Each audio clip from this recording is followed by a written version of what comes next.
Setting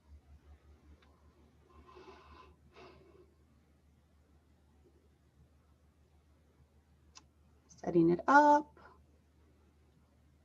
Redirecting. There we go. Okay, let me share it. We are live now. I'm just going to share this to my listeners. And I forgot to fill it out.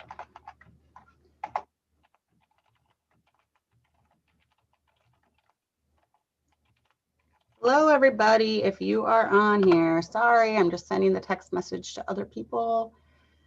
Yes. Send. Okay. And let's go back. So let me get this on here so I can see the chat.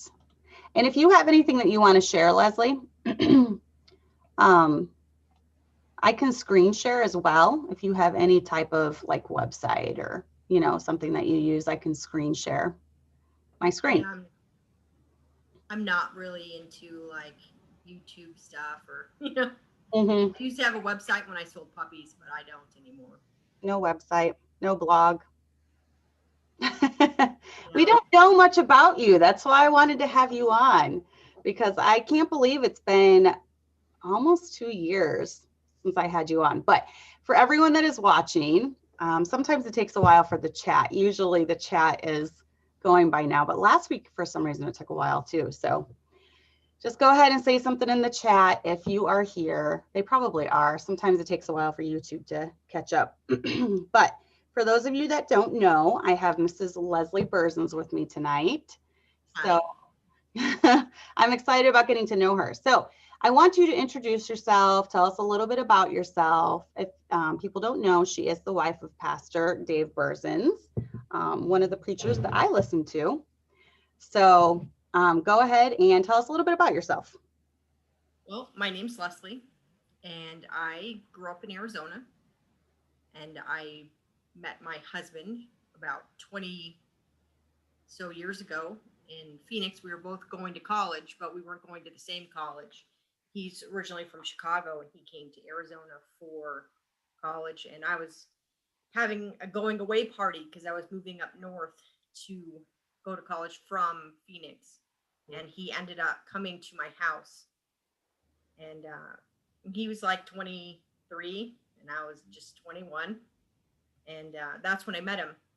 We were friends for quite a few years after that, and then I saw him on MySpace when I had moved back down to Phoenix after I graduated from college. I had lost touch with him for a while, and you know, he's like, you should come over and hang out. And so I went over, and you know, I'm thinking we're gonna have a good time, maybe sit in the hot tub or, you know, whatever. But he's like, so if you die today, 100% sure you're going to heaven. I'm like, wow, you've changed.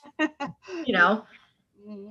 So I didn't actually get saved that night, but then a couple months later, you know, for him wanting to date me, I was invited to go to Faithful Word Baptist Church, and I attended a Wednesday night service, and Pastor Anderson got me saved that night. And so for about a year, I would go to service on and off. Sunday mornings was way too early, so I would either go to a Sunday night or a Wednesday night back then. And about a year later, I got baptized, and then my husband and I really started dating a lot more. And then we were Pastor Anderson's first wedding. And then I didn't know that. That's really cool. Yeah. So we attended Faithful Word together. He went for about 7 years, and I think I went for about 5 before he got sent out to become a pastor. And we first moved to Prescott Valley, where he started church there, and since then have now moved to Atlanta, Georgia. And we have a great church family, and we are really blessed to be here in Georgia now. Yes, I know several people. I teach a couple people that go to your church. I teach your girls. And right. Then Angelica, she had to stop right now, but then Chloe as well. So yeah, there's a few of them that I teach from there. So hopefully someday you'll have like a church full of pianists. That's what I'm hoping. Yeah. Well, Angelica's definitely played the piano for us already, and I think maybe Chloe once. Yeah, she has once or twice. Yep, I'm working towards that goal with them. So that's awesome. Now, overall, do you prefer the weather of Georgia or Phoenix or area? No, I guess not Phoenix area because you guys were kind of further. You weren't, it wasn't quite as hot where you were living, right? That's right. It's like 5,000 feet elevation, Okay. and it's kind of the same zone as where we are here in Atlanta. So we can grow a lot of the same things. Now we're outside of the city by about 45 minutes. And I don't intend on really, like, I only go to the city when I have to, you know, just like you don't really go to the downtown area in your major city either, right? Right. Yeah. So this, where we lived in Prescott Valley was cold. Now I was born in Arizona. So I was originally born in Flagstaff, which is, you know, high elevation. It has a ski resort. There's snow on the ground all winter long. And then I moved down to Phoenix when I was a young child, but I went back up to Flagstaff to go to college. Prescott wasn't my favorite city in Arizona. So I do prefer the weather there because in any climate, just because it's dry, I was not used to the humidity. To me, it's weird that your towel doesn't dry within a couple hours of taking a shower. Yeah. Or if you spill something in the car, like you have to get it sucked out, because in Arizona you just let the windows down, it just dries. Doesn't matter, you know. But now when I go back to Arizona, I realize how dry it is, and got to put lotion on and do certain things that I didn't do before living there because I was so used to it. But I acclimated to the weather here pretty quickly. And we have a swimming pool for when it's really hot and humid in the summer. So that definitely helps. Okay, so one of my funny memories of Leslie is I'm like used to rural country. Okay, so I'm talking like driving on country roads, tractors, you know, getting stuck behind the slow pokes. And she is like a city driver. Like she's used to, I don't know, fast paced. So I don't know if any of you know this about Miss Leslie, but she has a lead foot, big time. And do you remember when I was trying to follow you in Arizona at the pastor's wife retreat and you kept losing me? I could not keep up. I'm like going 90 miles an hour. And I'm like, I'm losing her. The speed limits in Arizona are like 75. I know. And I'm like freaking out because there's like all this traffic everywhere. I'm not used, you know, I'm used to, I've driven in Chicago a lot of times. I'm fine with that. But I'm telling you, okay, when we drove in Georgia more than Phoenix. Phoenix isn't too bad. But when we drove in Georgia, when we were there for that conference, the drivers were insane. Oh, yes. They were insane. They were like cutting into our lanes. And I was freaking out the whole time. But I was like, now I know Leslie's just used to this driving. Well, I got to 3 accidents within the first couple months of living here. Oh my goodness. And it's common here. You just rear end somebody and you just keep going. Like you don't pull over. In Arizona, that's like a hit and run and you get a ticket for it. Here, yeah, I mean, you just get bumped and just keep going. And you don't, my father-in-law rear-ended someone here and he was like, here's all the information. Here's, you know, they never called the insurance company. He's like, doesn't he want me to buy him a new bumper? Like they just don't. It's just bizarre. I think there's so many bad drivers here because it's a very culturally diverse area and the cultures don't mix well when it comes to really slow drivers and really fast drivers. So the really slow drivers cause a lot of accidents because they're going 40 when they should be going 70. Right. And then there's the young teenager guys that are going 90 or 100. Yes. Yeah. That just swerve in and out of people. Yeah, I'm not a slow driver, but that was a whole new level of driving. So yeah, but I thought that was funny. And I remember Juja, Mrs. Anderson texting you and she's like, Leslie, we have a country girl driver here. Slow down. Because you kept me. Were we driving like up to the Grand Canyon or were we driving more towards the Tucson one? No, it was more so you completely lost me when we were driving back. I think I kept up with you pretty well on the way to the Grand Canyon, but she was still texting you, slow down, Leslie. And then when we were on the way back to Phoenix or Tempe, I completely lost you. I'm like, I give up. I'm just going with my GPS. Well, I think the roads between Flagstaff and Phoenix, I like have even the mile markers memorized. And I know, I mean, I grew up going back and forth every weekend. You know, my dad lived in Flagstaff and my mom lived in Phoenix. And so I would go back and forth between their houses like every weekend for like my whole life.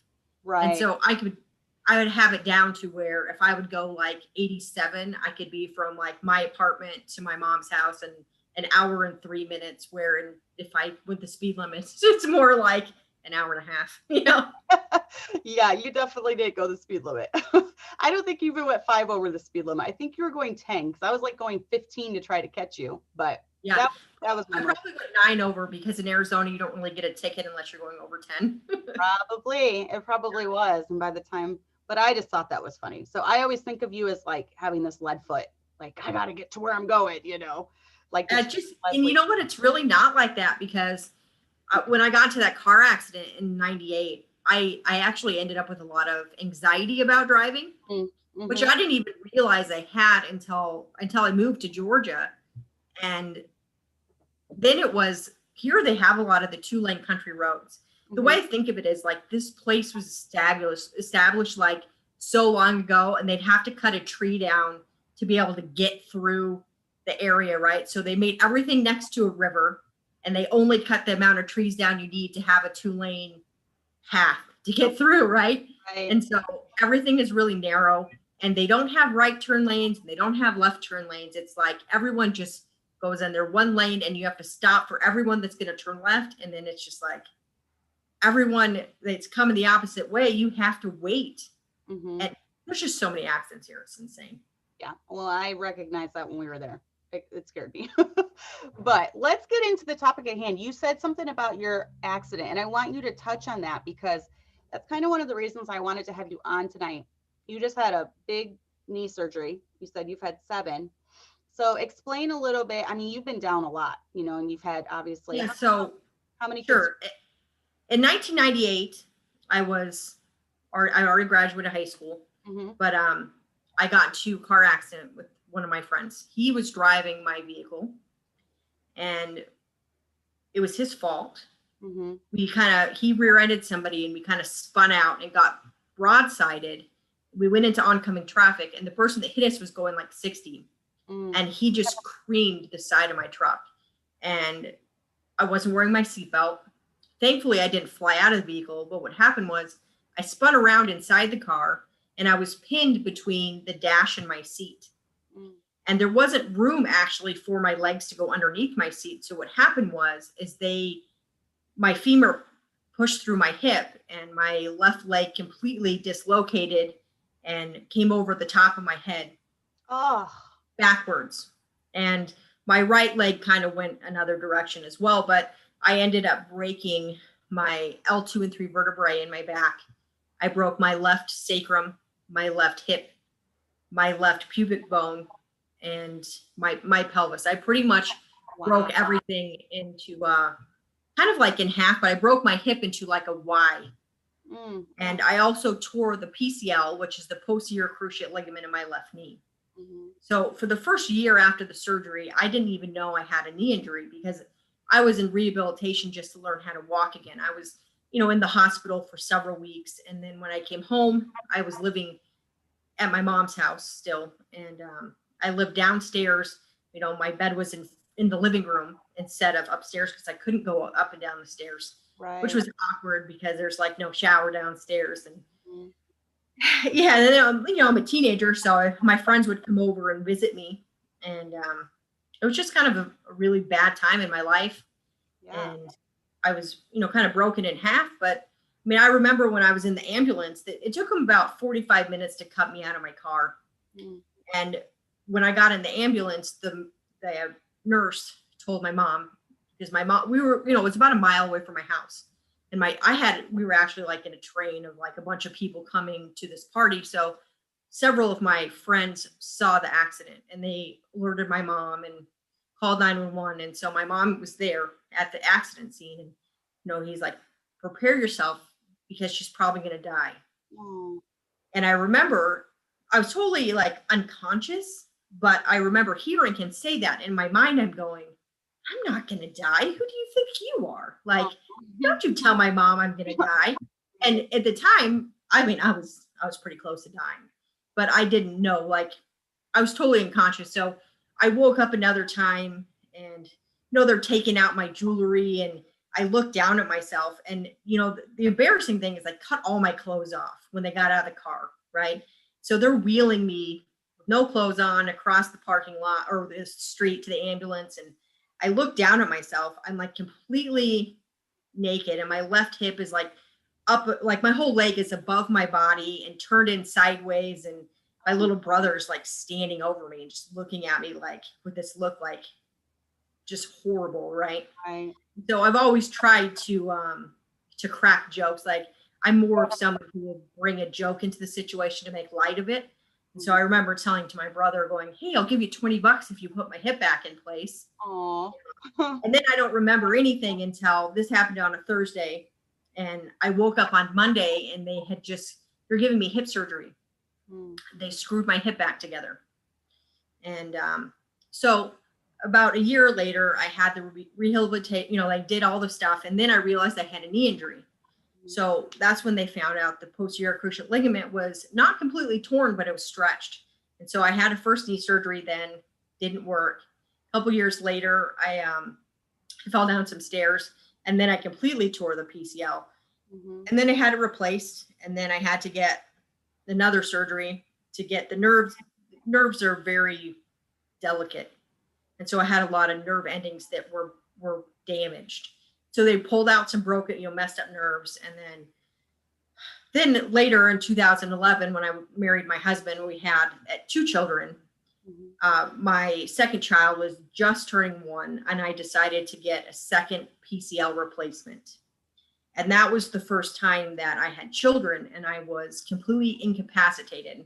I'm going into the surgery thinking 2 weeks of not being able to walk around, no big deal. Well, the way that they had, because I've had previous surgeries and they put, screws through my bones, they had to actually cut the top of my bone off, and they attached a cadaver bone with the PCL attached to hit whoever that person's body is, into my body. And I didn't know that. But when I woke up, the doctor said that I cannot walk for 6 weeks. Oh, my husband got me up the stairs, and I sat in my bedroom for 6 weeks. wow. And I had a 2.5-year-old and a 1-year-old, and my husband had to work. Yeah. So I wasn't prepared for that at all. And thankfully, I'm so blessed with a good family and good friends. And, my mom took a week off and came and stayed with me. My sister took a week off. My husband's mom took a week off. And I don't even know if my husband could take a week off. I don't even know how much at that point, how much vacation time did he have? I don't know.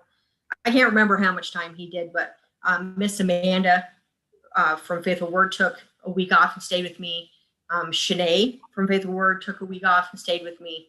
Very blessed to have good friends. So thankfully for that, Faithful Word the ladies brought meals to me and really helped take care of me. But since then, I've really wanted to be prepared for things. And I also like to do outdoor stuff and travel, and just being able to do that. So I've gone several years without having another knee surgery, but now it was time to get my knee replaced. About 2 years ago, I just was pregnant with Emily, who is now 15 months old. And David, my now almost 4-year-old, was jumping on my bed, and I was having one of the kids walk on my back to crack my back because I always, have pain or whatever. And he fell off my bed, and the back of his head hit the back of my knee and just busted everything that was done in the last PCL replacement surgery. So I have now I'm very unstable. Like everything is wiggles around, and really what the problem is my 2 leg bones are sitting sideways. Like my knee, like if this is my knee, my leg bones are coming in like this. And so every step, there's actually the 2 leg bones. So it's sideways in here. And so over the last 2 years, I've really worn out my knee. So it doesn't, you go in and get all the pictures done and everything. And I just needed a knee replacement. So 4 weeks ago on Wednesday, I had my knee replaced. And it was actually a very quick decision because I'm right in between children, right? Emily's 15 months old. I'm not pregnant yet. I'm ready to wean the child, you know? And so I prayed like, God, if it's time for me to get my knee replaced, then don't let me get pregnant. If it's not time, then I want to get pregnant right away. Right. So that's what I decided my factor. If I get pregnant, I'm not getting the knee replacement. If I don't, then I am. So my husband and I worked it out to where he was able to preach in Oklahoma City. We drove to Oklahoma, then drove on to Phoenix. And then I got into the car with my mom. She had her car, I had mine. I've got my 6 kids, and she has her 3 lab dogs. 2 of them are puppies, and we drove across the country, got into town, had to take one of those really stupid COVID tests. Time it was negative, and then I had my knee replaced. Well, in the week that I was home, that I decided that I was going to have, I knew we were going to do it. I started preparing the meals. So to prepare the meals for something like this, it's like, just like if I were going to have a baby, I want to have about 2 months worth of meals, at least 6 weeks, if not 2 months worth of meals in the freezer. So thankfully I have a chest freezer, and I can store extra meals in that. And one of the ways that I do that is I do days of cooking certain types of meals. So a lot of the same meals have the same ingredients that are the same type. Like Italian food typically has noodles and cheese and certain types of vegetables or whatever. So to make lasagna and to make baked stuffed shells, you don't have to boil all these different pots of water. You can continue to use the same boiling water over and over again, and just keep pulling the noodles out, so you can save time that way and save dishes. And so I have certain days I would cook certain meals, and you take one meal out to have for dinner that night, but then you have 2 lasagnas more to put in the freezer. I triple everything. Every meal that we make is triple the recipe. That way I put 2 freezer meals in. And I do that typically with almost everything I make, except for if I'm just using something out of the freezer. So, I do the Italian night, and then I have a Mexican night where I do, Mexican food's all the same too. It's the same. Yeah. It's meat and cheese, and whether you use green sauce or red sauce, it's pretty much the same. And I kind of also found out, like, I would take a lot of the corn tortillas and I would fry them, and it takes all this extra time, but I decided just to start doing enchilada casserole with tortilla chips that are already fried, because it just saves a lot of time, I never thought about doing that. Yeah, that's good. So I kind of like have the set meals of like the different categories of that I do that. Like each day of the week, I'll pick a different category. Then I can shop accordingly for that weeks of making what kind of meals I want. I do a lot of breakfast foods. A lot of easy ones, like I'll make like 3 trays of blueberry oat bars, and I make a lot of carrot muffins and a lot of muffins. Those are really easy to pull out of the freezer and thaw out, and my kids are a fan. They like cranberry almond muffins and carrot muffins, and you just have to add frosting, and then they're cupcakes. Yeah, you are like my hero. I cannot believe all this. Okay, and I have to say something. So you have gone through all of this in your life. And I noticed someone left in the chat saying that this was the first time, I think it was Angelica, said this was the first time she had heard the details of your accident. And I would never know, knowing you, that you've been through all this. You don't go on about it. You just live your life. And I imagine you have to be in some sort of pain daily. Yeah, daily pain for sure. Yeah. And you're a trooper. I never hear you complaining about it. I never even knew this until tonight, that you've been through all of this in your life. I mean, you almost died. And then someone also said in the chat, I mean, I was thinking the same thing, even after all those injuries, you're able to go on and have children. The Lord's blessed you guys with lots of kids, and that's a miracle. Did they ever tell you after your accident that it might be harder to have kids, or? Absolutely. So when I was just out of, with my hip healing and still had the screws in my hip. So I had to get the screws removed out of my hip after my initial first hip surgery. So I had a second hip surgery about a year later, and the doctor told me, they had to take him out because they put them in and they're too long and they're deteriorating my femur joint. So I've had arthritis in my left hip for about 22 years. Wow. So eventually I'm going to end up with a hip replacement as well, but maybe between the next two kids. You know what I mean? Replace one joint at a time. I did also just have, I had an umbilical hernia replaced. I had mesh put in my stomach about when Emily was 7 months postpartum. So 5 months ago, I had another surgery. So at this point, I'm just trying to piece myself back together to continue to just live, maintain, right? So right now we call it survival mode. So one of the things that, like, my husband just went into Costco because I can't do the grocery shopping. I'm actually on narcotics. I can't drive a vehicle right now. So he did the grocery shopping in between church yesterday and came home, and he purchased a lot of meals that were pre-made. And I mean, I will do a Costco. I wear a mask at Costco. So I can Costco, you know what I'm saying? Curious about it. Yeah, I will wear it because I love Costco. So, he buys meals, the pre-made ones, and it's like, for our family size, we need 2 of certain size of things. Like, so today we brought street tacos, right? And so they're about $15 a piece for street tacos for 2 of them. So it's $30 for our lunch today. Right. But if we went to Culver's, it would be $55. Oh yeah, it would be.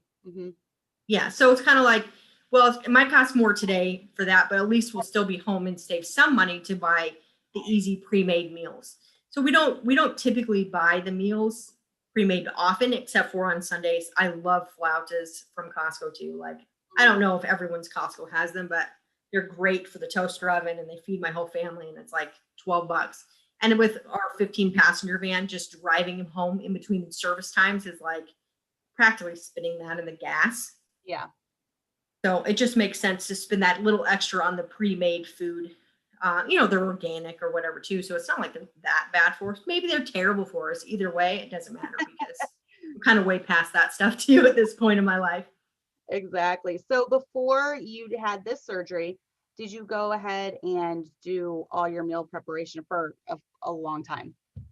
You did. So I've kind of been doing this now for years with just being, I'm not like this crazy prepper that's just like could go off and live in the woods, except for I probably could. I probably could. Like I grew up in the woods. I grew up hunting and fishing, and I can skin a deer and put it in the freezer. I've done it, but I prepare all the meals. I have this on a regular basis where if I notice my chicken is getting low, so like for instance, when Costco has chicken on sale, like $5 off a package, I buy like 10 packages, and they're Costco size packages, right? So then I throw 4 packages in a crock pot, and I make all this crock potted chicken, and then I put it in individual baggies already pre-cooked. So if I want to make chicken and dumplings, I just take out this frozen bag of chicken, throw in some carrots, and I make the batter for the chicken the dumplings separate. And you can even take that camping, like you can make the whole bring it already cooked, and then you just take the liquid and add the liquid. Like you can have the chicken and the carrots and everything dry in a much smaller package, and then you just add the chicken bouillon into the water out there, and then you can make the dumplings. You just have to have baking powder and flour and some butter and just add milk to it. Anyway, that's just one of, and it makes a really good camping stew type thing, but just another one of the things that I like to prepare all of the meals for that, ahead of time as well. But so I just got into this habit. If I notice the chicken's getting low, the next time I go to the store, the next time it's on sale, I buy a lot of it. And then I would do, it's probably an entire, like a very large pot of the chicken. That takes about 4 meals for meat of my family. I would separate it 4 meals. And then I also slice it up and I season it for grilling to make, whether I want to do grilled for teriyaki or grilled for barbecue, grilled A1, like it doesn't matter what sauce you put with it. It's already got, pepper and garlic powder and some salt and a little bit of oil on it to just, and I freeze everything in gallon baggies flat. Okay. So instead of having stuff in like a big ball, if you lay it flat, then it thaws out really fast. So that's one of the things. I'll also, cube it up, and I when do I want to make like fried chicken nuggets, like if I were, copycat Chick-fil-A nuggets or something, you can get everything prepared pretty easily. And then you just dump some buttermilk in and some more flour, and you can just dump it all in the fryer. I have a real fryer, Yeah. So do that as well. So I do a lot of just meal prepping. So anytime I notice I'm getting low, like hamburgers, I pre-make all my hamburgers, and I maybe 100 hamburgers at a time. Wow. And I put 9 of them at a time in a bag, because it's like I put my family size meals in there at a time. So, and I also have a couple extra, like if I'm going to have guests, I know then I need to pull out this one because it's got 9 in it compared to 8 or something, So I'll pre-make all of it, and I stack it all really high, and put it in the freezer, and then it freezes flat, and it's really saves a lot of space. Mm-hmm. And I don't have to pull out frozen hamburger meat and go, what am I going to do with this now? Once it thaws, then I have to make the hamburgers out of it. For me, it's just a time saver. And I don't buy anything that I'm not going to go home and immediately just deal with. Nice. So if I'm at the store and it's 4:00 and I know I need to get dinner on the table right away, but then we have to go do this or that, Mm-hmm. I don't buy the meat. Mm-hmm. Or I know if I can do it the next day, but I won't, I will just do it. Like, it's one of my rules. Mm-hmm. So that's just who I make myself rules, because I don't want to find myself. I'm not a procrastinator anymore. Mm-hmm. I wasn't, whatever, but like with the house stuff, I make myself rules with that too. So like when I wake up, I'm like, I try to beat the coffee maker, right? Mm-hmm. I'm like, I feed the dogs, I switch the laundry or start a little laundry, and I empty the dishwasher before I'll have any coffee. Nice. And it's just one of my rules. And I really do try to beat the coffee maker, because I'd rather just have it right away, Mm-hmm. So just like at night, I won't go to bed unless the dishes are done, the laundry started, and obviously all the kids are taken care of, right? No, that's awesome. I love those tips. I remember when I was younger, before I even had kids, when you're first married, it's a lot more likely. Now, this was back before, I didn't even have a smartphone back then, so I couldn't really waste my time on that, but we did have internet on the computer. So I would make myself do all the chores in the house, make the bed, do the, whatever, the dishes, mop, sweep, before I even got onto the computer at all. That was like my rule for myself.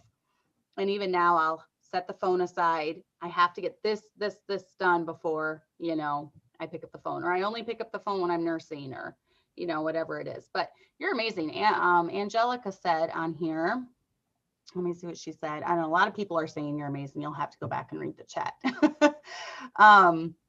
Angelique said, you are superwoman. Here's me scared of the dark. So, and then Angelica said, even in the most hectic days, I think to myself, if she can do it, I can do it. So she said that you are amazing to her. And I have to say too, one thing I've always loved about you and your family is I love just down to earth, real people, who just don't put on airs. You don't pretend like your life's perfect, but you just go with it. You don't complain about it, but you don't pretend that, it's perfect, or your kids are perfect, or, I love it. No. I love that about you. So it's funny. I don't post much on Facebook anymore, but I saw the other day, it was like an update from a year ago. It was like, this is the post that no one puts on Facebook. And I put a bunch of pictures. Yes. I remember I was like, the baby pooped in the bathtub. The dog's got ear infections. Like, the house is trashed. I'm like, this is life, like, I love that. I think I got a text message from my mom. You can't put that stuff on Facebook. I'm like, oh, but I can. Yes, you can. Yeah, you can. I did. And no shame. It's just life. It encourages other moms who are having a bad day. They're thinking, is this me? Am I all alone in this motherhood journey? Is this how it is for everyone? So it encourages all of us. So I love that. But this whole meal thing, since I have older kids, I do not do things like this anymore, because the older girls cook. They do all the cooking. And you might eventually get to where you're not doing as much, or maybe you'll teach your daughters to do it. Maybe as they're coming up, they'll start doing more of it. But I love these ideas. I need to start doing this more, because sometimes I've been doing pickup orders since I had the baby. But when I go back to in-person shopping, Aldi. I go to Aldi a lot, and they have a lot of times they'll have their whole organic line. If they don't sell it fast enough, especially the meat, they have to mark it down.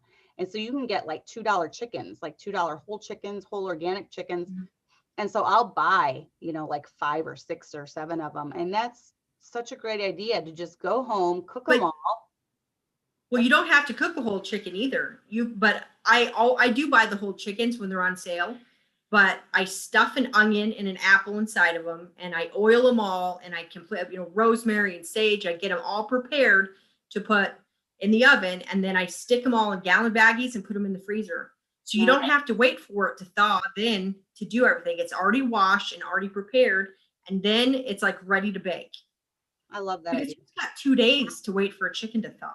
Hmm. I mean, you don't have 2 days to wait for it to thaw. No, Do I that. don't. Nobody does. You know what I mean? I'm Yeah. like, yeah, I totally buy the rotisserie chickens from Costco. Don't get me wrong.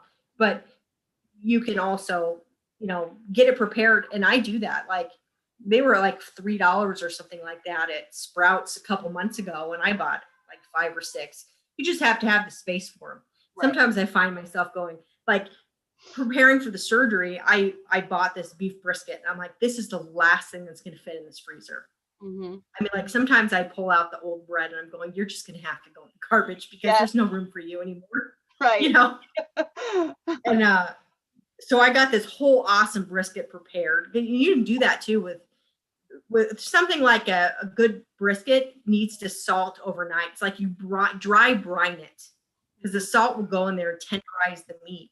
And so, rub it with sugar and salt and all the barbecue spices. And then I wrap it in aluminum foil, throw it in the freezer, and then pull it out the night before. I literally put it in the oven on a sheet to thaw in the oven overnight, 295 in the morning. By 4 o'clock, you have an awesome brisket. I like literally no work. Yeah. Nice. So I have some questions here. Okay. I'm going to get to them, KJV. She's been asking me. I believe she puts, or Jessica asked, what type of containers do you freeze meals in? You're saying gallon bags for most everything, right? Laid flat? Yeah. Yeah, because I don't want the cleanup. And I use a lot of aluminum foil. I'll probably end up with, Alzheimer's or whatever because I'm like plastic bags and aluminum foil pans. But I tell you what, the no cleanup is amazing. Yeah. Yeah. So I have all those really nice glass dishes and they just collect dust. Yep. I'd go that route too. And then Jessica asked, with the hamburgers, are they pre-seasoned also? Do you pre-season? Oh yeah, I'll buy 3 of the Costco size hamburger meats, which are between 5 and 8 pounds each. Mm-hmm. But I also have a commercial size mixer, so I don't hand mix. I put it all into the mixer. And what I found is tripling all my recipes the KitchenAid mixer can handle, like cookies or the batter for, cranberry muffins or whatever. Yeah. It gets pretty much on the top. But with the hamburger meat, it's easy to just throw the seasonings in. And then I'll do 3 things with the hamburger meat. So I'll do the pre-made, I season the hamburgers, and then you can fit 9 hamburgers inside of a gallon bag because I make them like daddy size, mom size, and kid size, and then baby size, So I'll arrange them like that in the gallon bags, and then I can stack them up. And then I also do the meatloaf because I have an awesome shredder for my KitchenAid mixer attachment. So I'll shred the carrots. I shred the carrots for the carrot muffins, and then I also will use the carrots and onions and everything, shred it to put it in to make meatloaf. And that's really easy to then stick in the freezer. And so I'll do meatloaf, and then I also will buy, I'm talking about like 9 5 to 8 pound packages of hamburger meat at a time. Wow. Which I don't know how much money that is because honestly, I just charge everything. Mm-hmm. But the way that I work it is that this whole month we don't buy anything really. You know what I mean? Mm-hmm. So I had to like pre-buy everything. So then I'll do all of that hamburger meat then, and I cook 2 of my big cast iron pans full of taco meat / chili meat. So cumin and chili or taco seasoning and all, and then 2 5 pound pieces of meat cook it all. And then once it's cooled, I'll put those into baggie, and then I freeze those flat too. So those are like the three main things I do with hamburger meat. Okay. And I also do meatballs too. Nice. Mm-hmm. Meatballs take longer. Sometimes I don't. Because you have to shape them. Yeah. And yeah, I do them about every other time. Mm-hmm. But so that's like hamburger meat. But I always buy 2 pork shoulders, and I have to use them in 4 crock pots. I think because I've cooked a lot for the churches over the years, I have lots of crock pots. Yep. We're Baptist. So, lots of crock pots. So I do pork shoulders, and I do 2 of them. I'll do carnitas for like pork tacos, and 2 of them I'll do barbecued for pulled pork sandwiches. So I pre-cook all the pork too. And each one of those will bring about 3 to 4 good size amount meals for pulled pork sandwiches or carnitas. I do a lot of Mexican food. So if you don't know what a carnita is, I take the pulled pork and I throw in tomatillos and green chilies, and I throw in a couple of limes, like even in the shell. And then I kind of just grind it all into the meat. And then you can freeze the carnitas. I will put that meat in, quart size bags, because a gallon size of that would be too much. I make everything into family 1 meal to 2 meal servings to have leftovers the next day. And then you just fry that in some oil the next day and heat up some corn tortillas or flour, and it's a pretty easy meal. Yum. Yeah, everyone is asking, when is your cooking show coming out or your recipe book? Because if anyone hasn't noticed, I've only been on your show once and twice in 2 years. Yeah, I'm not. This is not really my thing. This is not your forte. But I'm happy to show people too. So I thought about doing one for camping, because we're having this huge camping trip coming up at the end of April, where I'm going to have every meal pre-cooked when I go. So you want to know how I'm going to have time to get up and go kayaking with Sherry? Right. I will have my breakfast made the week before, and I'll have everything in the freezer here. And so when you take food out there and it's already frozen, it has time to thaw, right? So I know obviously camping, I can use an oven, because my husband decided to get me a cabin, because tent camping at this point might not be ideal for me. However, he is going to tent camp. So you can pre-make everything camping, cook it all before you go, because you don't want to waste time cooking out there. You just want to reheat and go. Right. So exactly. You can reserve the liquid, make chili. You have your pre-cooked meat, and then you just bring some cans of beans. Just to add it together. You don't have to get too crazy out there cooking. Exactly. And then KJV Disciples asked, how long does it take to bake the frozen whole chicken? How long does it take to bake that? It takes about 2.5 hours. Okay. But I also think about it. Before I go to bed at night, I already know what I'm going to make the next day. So it's not like I'm going, at 4:00, I'm pulling out a frozen chicken to cook. So I already knew that I was going to make it. It's been in the fridge for a day. I have it and I also will have everything pretty much, like if I'm going to cook a frozen chicken, it's at lunchtime already in the oven, ready for me to turn on at whatever time I need to turn it on. Because there's no point leaving the kitchen without having the next meal already prepared, because there's just too much that goes on with all the kids and the school and everything else. So you just got to, the only time you really have to take a break is when you sit down to nurse. Yeah. I know the feeling. Yeah. And sometimes you're even doing stuff while you're nursing, because I've been. Yeah. I've decided at this point in my life, I'm going to sit down and nurse my baby, because my babies deserve it. Yeah.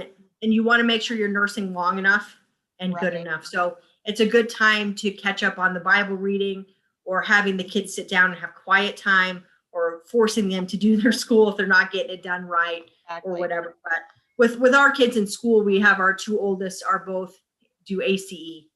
That's what they take care of themselves. Right. And their rule for them is they have to have it done before their dad gets home from work. Right. I'm not going to harass them all day if they screw around in the mornings. They have classes too. We do 2 piano lessons with you. The kids also do a Zoom ballet with my husband's cousin from Chicago. So they have family time ballet one of the mornings. which is great because it's like, okay, ballet's at 9:30. You have to be out of the shower, completely dressed, because it's also on our church day, which is everyone needs to make sure you're showered and ready to go. So that's done early. And then we also have like singing lesson day. Nice. So I was not blessed with a singing voice, so the kids kind of inherited that for me. So we get them singing lessons. That's awesome. Yeah, and then someone asked, did making rules for yourself help you to stop procrastinating? Absolutely. Mm-hmm. I mean, you can make yourself rules and break your own rules too. Mm-hmm. It's just, you got to be disciplined to do it. Yeah. And you don't have time to procrastinate with kids. It costs so much more money if you don't have that meal prepared. Mm-hmm. If you have to go out and, and sometimes we do that on Sunday nights when I go, oh, it's just been such a long day and I'm exhausted. And now to think about to go home and to make something, we often will go out on Sunday nights for dinner. Oh yeah. But still we're talking, that's $250 a month and out to eat on one really lousy restaurant. It's true. It's, and it's not really worth it. Mm-hmm. So that's about our only give, is we probably go out to eat on Sunday nights more often than my husband would like. But we eat at home pretty much every meal. Yeah, I do a lot of times on Sunday nights. We'll send the kids home now that we have older kids. They'll drive the kids home. We'll go to Culver's, just me and my husband, but they do cereal a lot on Sunday nights, or peanut butter and jelly, or, just something really, really quick. So we don't really have like a family meal time on Sunday because it's, how busy it gets. And then we eat here. We have a church family meal time on Sunday because we eat here every Sunday afternoon. So, but yeah, I think you should definitely write down some of the stuff that you're talking about so I can share it with the ladies. They're like all taking notes, but I know Rachel said, yes, I need step-by-step instructions written down because you're throwing a lot of info with the meal planning. And I think that's probably the key to making life move smoother. What are some other tips as far as, postpartum, illness, surgery? We all have different times of our life. Besides the meal planning, what are some things that you've incorporated when you've had times where you're down? Well, thankfully, I pray a lot because God helps in those situations. And again, I'm blessed with a good family. My mom's been here for a month, and she's really working hard and keeping this place under control. She's doing all the teaching. Nice. And I'm up now being able to do it. Like I was able to teach the kids this morning. We actually just got the Becca videos for first grade. And so in the morning, I've got a 3-year-old, a 5-year-old, and a 7-year-old all watching first grade. Nice. Now, one of them's a little ahead. One of them's like right on schedule, and one of them's learning a lot. And even Emily, who's 15 months, is walking down the hallway now going, apple, and you just stick her in her high chair in front of the Becca videos, and you can get a lot done in the morning while they're watching those few lessons.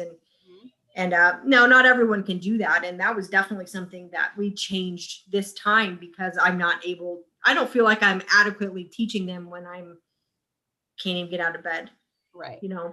My mom's not used to it, pulled in so many directions. And we're also really blessed to have church family and a couple of ladies that are visiting from South Korea that come over and help me, 4 or 5 times a week.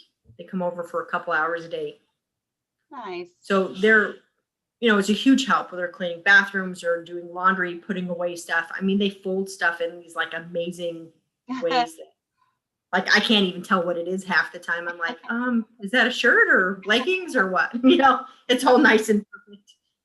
I was joking that my baby's like running around with all the underwear folded into balls and throwing around ball, like, it's amazing.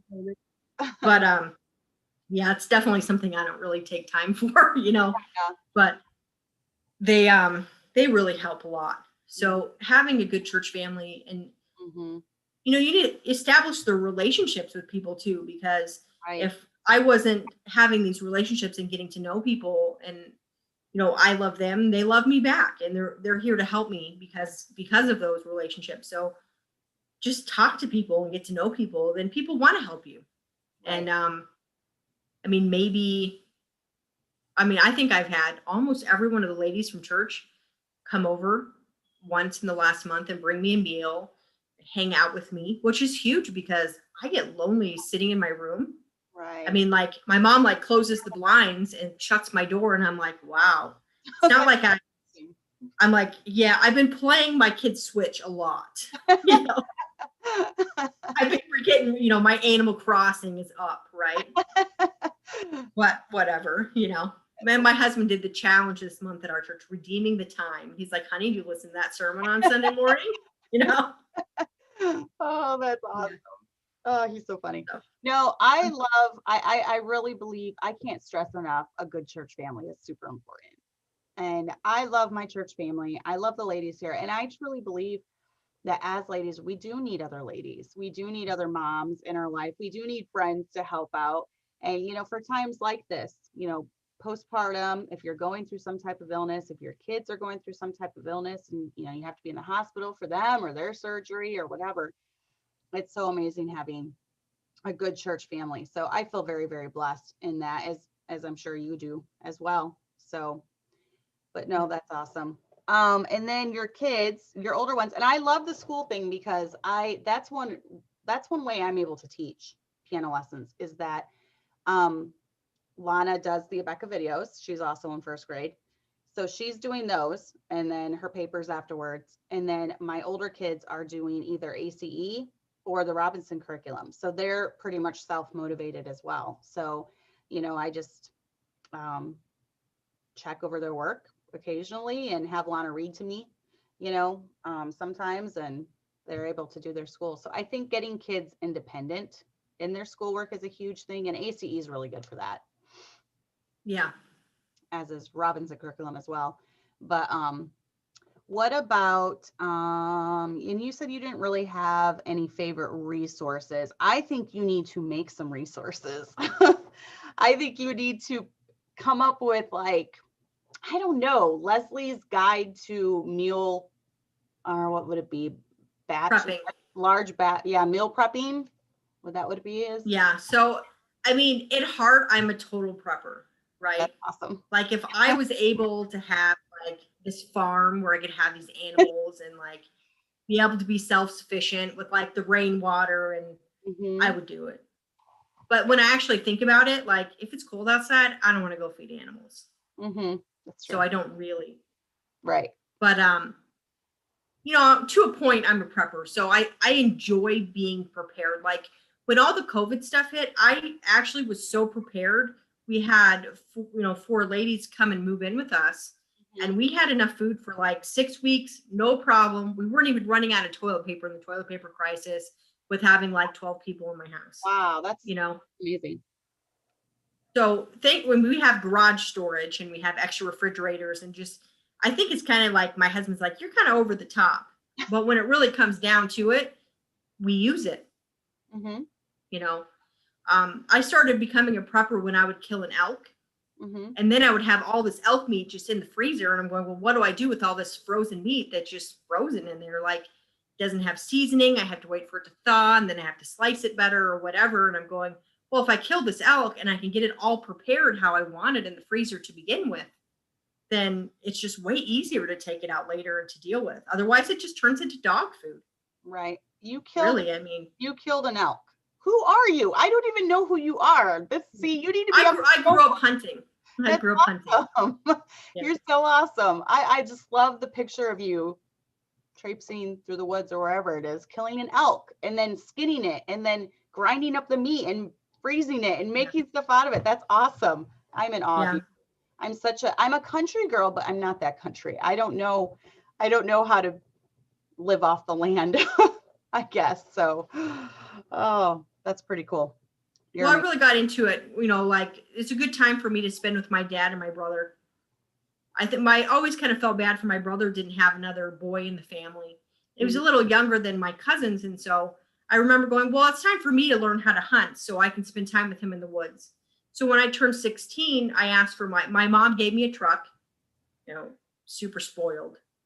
I mean, I admit it, you know. I asked for all of the camping gear I could possibly get, you know. So I had everything, a tent, sleeping bags, and a stove and a table. and I had a truck. So I took my little brother, who was 12, and I was 16, and we would go on camping trips. And my mom kind of was busy working and didn't really keep an eye on us. Mm-hmm. And I just went wherever, and we would just camp in cool places. And so I got into it. My brother turned 16 and took off on a 1,000-mile journey by himself camping, because he was so used to being able to camp then. And, you know, my dad also was a big part of this, because he was, you know, he grew up doing this as well. But, you know, it's just kind of like a lifestyle. Now everything's kind of slowed down, because with, you know, having 6 kids and going tent camping is really hard. So, right. You know, we need 2 tents and 8 sleeping bags. And honestly, I don't sleep on the ground. I can't. If I lay on the ground, I have horrible nerve pains and I can't get up. So where I broke my back and where I was crushing the cars always caused me problems. So, I mean, I've spent a small fortune in massages and chiropractic care over the years. So I have like this amazing queen size blow up mattress on a cot with 4-inch camping pads on the top. The bed's comfortable. Like I could just live on it all the time. Right. And I did for a time. When I lived in Prescott, my husband would go and set up camp for us in the woods. And I would live at the camp for like a month.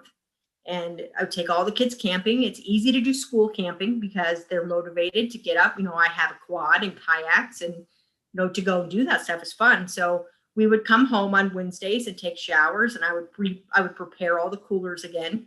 And then we would come back on Saturday nights, and my husband would come out there on Saturday to spend, you know, just one day with us, because that's all he has with working. So yeah. Mm-hmm.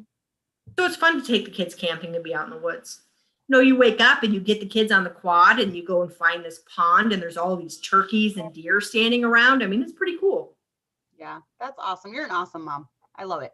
So I'm going to wrap this up. This is going so fast. I love it. It was so fun. If you had to tell, maybe there's someone who's struggling right now. They feel overwhelmed. You know, maybe they've gone through a period of sickness. They don't feel like themselves. They're struggling mentally with the lockdown. They're struggling physically. Their house is a wreck. Everything's chaos. If you had to tell them how to kind of get up on their feet and get it all under control, what would you tell them? You know, there's nothing wrong with putting a garbage can at the end of your table and sweeping your arm over it and putting everything in the trash, and then your table's clean. Get rid of it. Yeah. Kids don't need it all. Now, I'm not saying my kids have a ton of stuff, but every day gets less and less. You know? But every birthday they have, we get more. Yep. You know, so everyone needs to take magnesium. Okay. Almost everyone has a magnesium deficiency. So if you're depressed, take magnesium glycinate, because that helps you. It's literally one of the, you know, its side effect is suicide, being magnesium deficient. People want to kill themselves if they don't have magnesium. So if you're depressed, take some magnesium and go out in the sun and get some vitamin D. Yes. Don't wear a mask outside, because that's ridiculous. Mm-hmm. And, you know, take some time and just breathe. And also, grumpy is a choice. Yeah. So if you wake up and you're like, oh, my day is so horrible, I'm like, snap out of it. Right. What's the point? Mm-hmm. You can choose to be how you're going to have that day. And you make the whole day too. So you get up, you go downstairs dressed, and you're like, let's have a great day, kids. And maybe if we get it done, we're going to end up at the park today. Right. But if we don't, there's going to be consequences, you know? So you just choose how your day's going to be. I mean, there's things you can do. So like a couple of things, like if you had a baby, don't get out of bed for a week. Right. Right. Mm-hmm. After a week is up, do minimal things for 3 weeks. Mm-hmm. And until you're not bleeding anymore, don't do very much at all. Right. You need to take that time to heal, because you can't be a good mom when you're just a wreck. Right. Right. I mean, sit down, calm down, take a deep breath, and know that you can do it, because God's not going to give you anything you can't handle. Right. You can do it. Yep. And also, you need to suck it up and don't be a baby. Suck it up, buttercup. Yep. Seriously. Be strong and be a woman that can get it done. And your husband will appreciate you for it. Oh, yeah. Yes, they do. I mean, they don't want to come home. I mean, your husband comes home and he's like, oh, honey, tell me about your horrible day. Yeah. I mean, how often does he say that? You know what I mean? Right, exactly. Yeah, he doesn't. No, you're such a strong woman.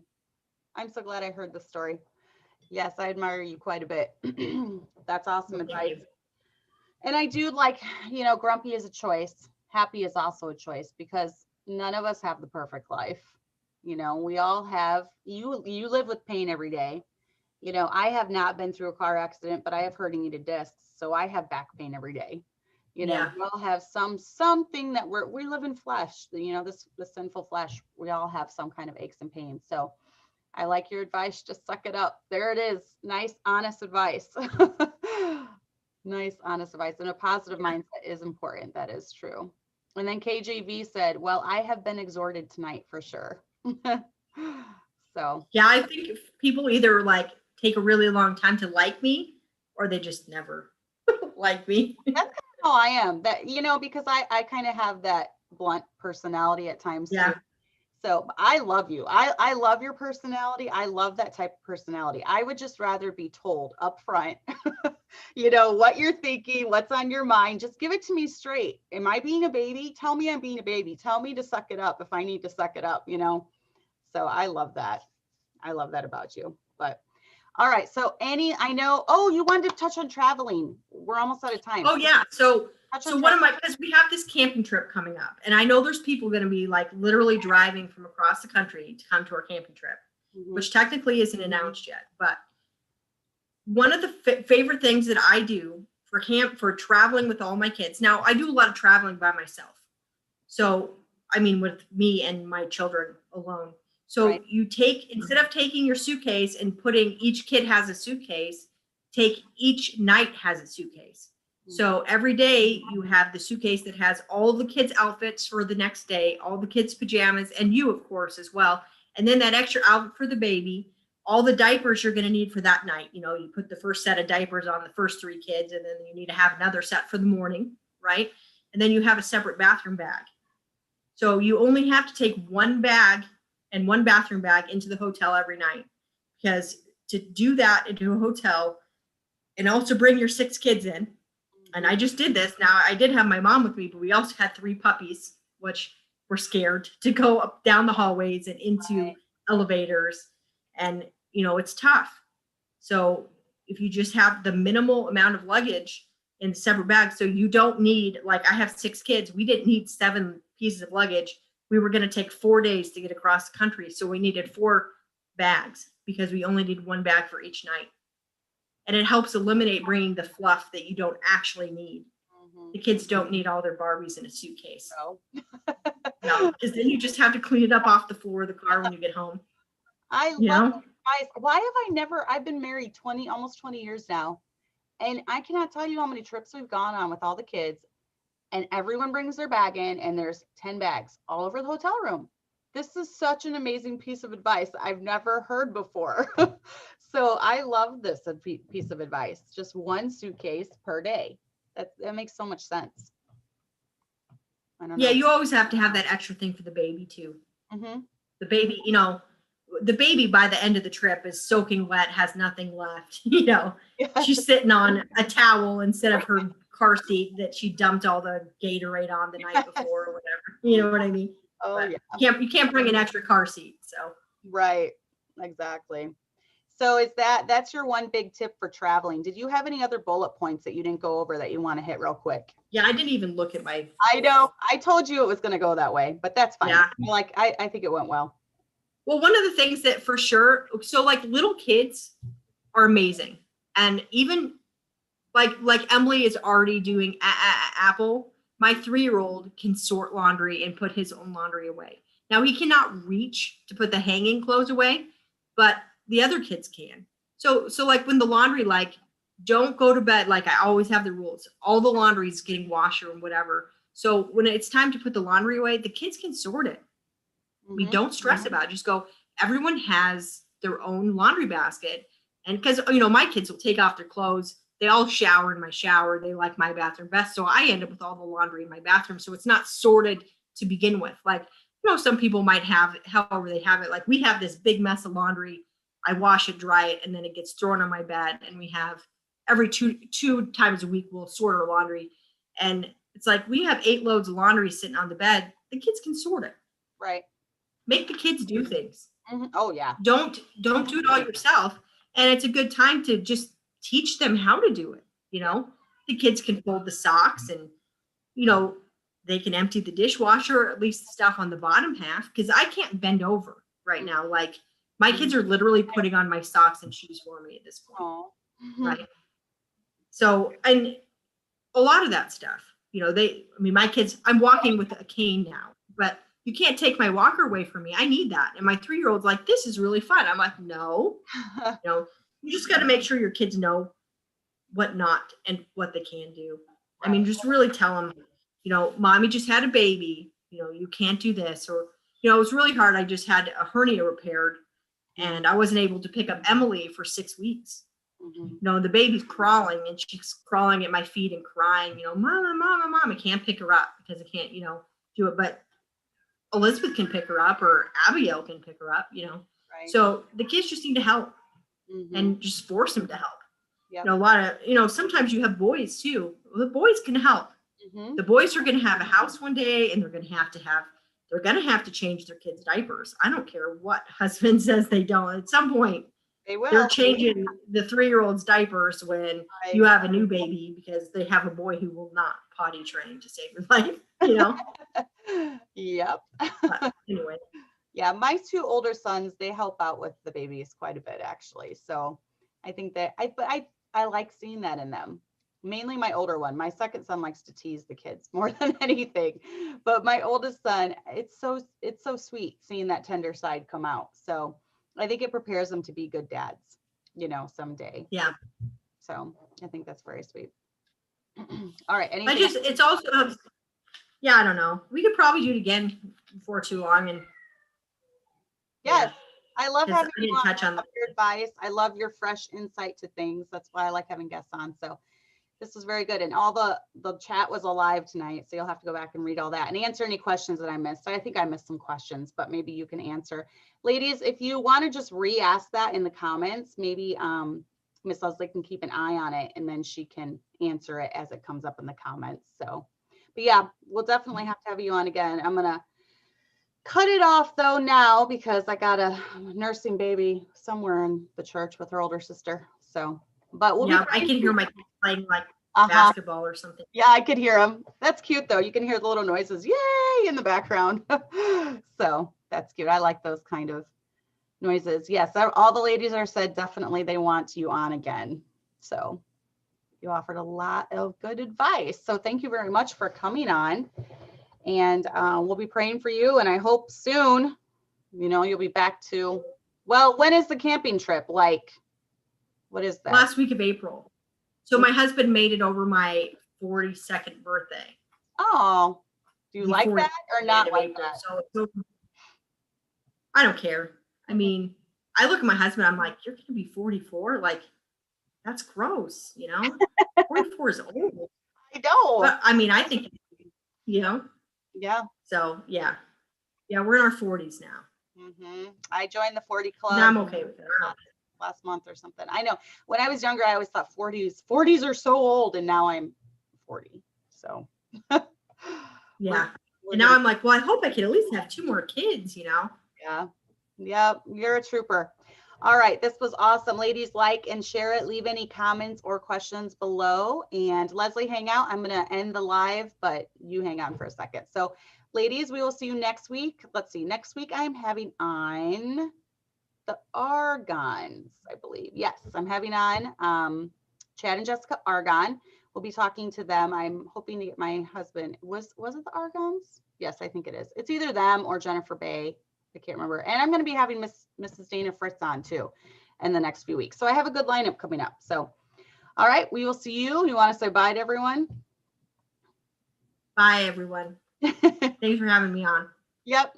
Hang on, and we'll see.